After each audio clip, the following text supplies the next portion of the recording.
Yan yung itsura niya mga kabisda ko ito. Ito yung laway-laway. Masarap yan, anuhan. Tawag dito, gataan.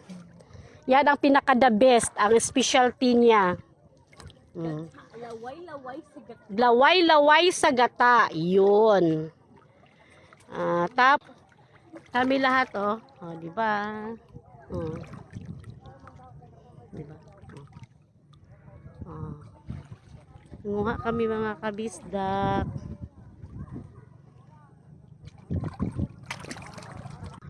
Yun yung mga the movers ko.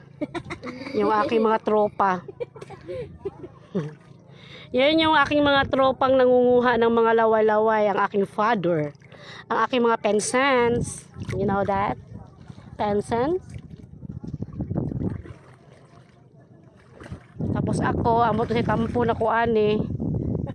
Sige, nag-video. Yan, ganito yung itsura niya. Oh. Yan, pakita ko sa inyo. Ito siya. Yan. This is the way. Ay, nalaglag. Mauni siya ga. Mauni sa mga kabisdak. Oh. Oh. Ito yung laway-laway.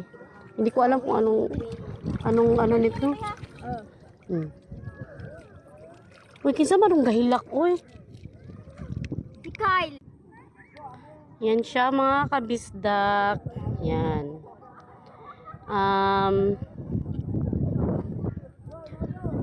Yung manggroban po dito sa amin, makapal po talaga yung manggroban niya.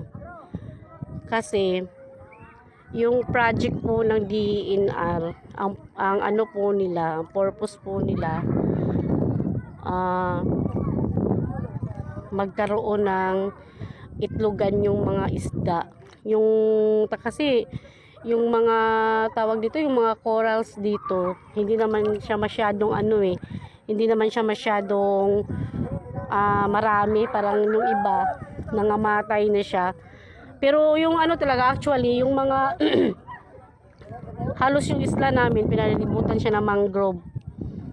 Isa siya sa dahilan na pag may bagyo ano siya, pag may bagyo, harang din siya sa hangin. Kaya yung mga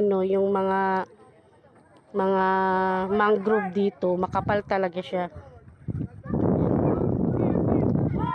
Ito siya.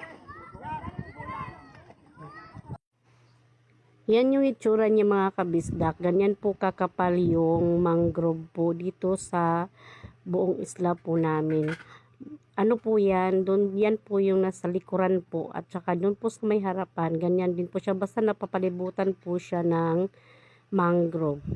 That's all for today's video kabisdak. Follow, react, and share po for more videos. Thank you.